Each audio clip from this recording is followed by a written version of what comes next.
Welcome back, ladies and gentlemen. Today we are going to be reviewing Friday the 13th, Part 3.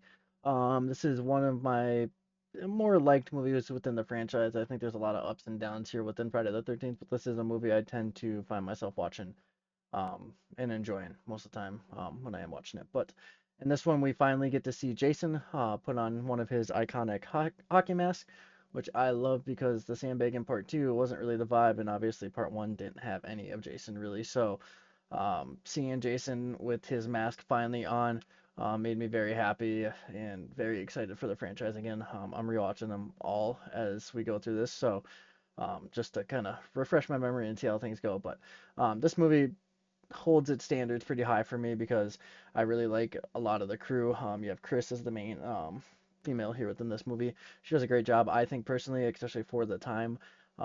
Don't get me wrong, a lot of the acting within these first few movies is super cringe, but I do enjoy the acting within this. Aside from the little like trio of that like biker gang or whatever they're wanting to call themselves, those three kind of just took away from the movie in my opinion, but everything else is pretty good. Shelley in this movie, hilarious. I wish we had more characters like that within these movies because he just does a phenomenal job in my opinion, being like that comic relief a little bit, but then also like that big horror type fan, which is awesome to see because it kind of gives me like personally a Scream type vibe before Scream was a thing.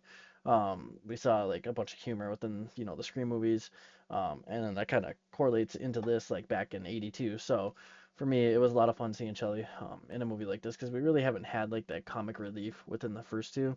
And I know it's a horror movie and a slasher, but like it's always kind of nice having that little bit of mixture of some sort of comic within the movie.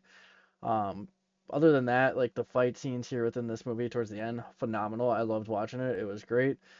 Yes, it is an '82 movie, so like it's not like, you know, to today's standards, but like it still holds up pretty well. The kills within this movie as well were pretty well done. We don't see like a whole lot on screen. We see a few here and there, but some of them get a little gruesome, so I think that's why they swayed away from it. The hammock kill was great. We see the pitchforks in the top of the barn. That was great with two of the bikers. Towards the end, we see Jason taking an axe to the head. A lot of different things that happen within that barn alone, and then a few of the other kills within this movie that were pretty well done, in my opinion. Shelley had his throat sliced there. He ends up losing his hockey mask to Jason, actually. So, a lot of fun things within this movie, and I highly recommend watching it. It's one of the better ones within the franchise. I really enjoy it a lot.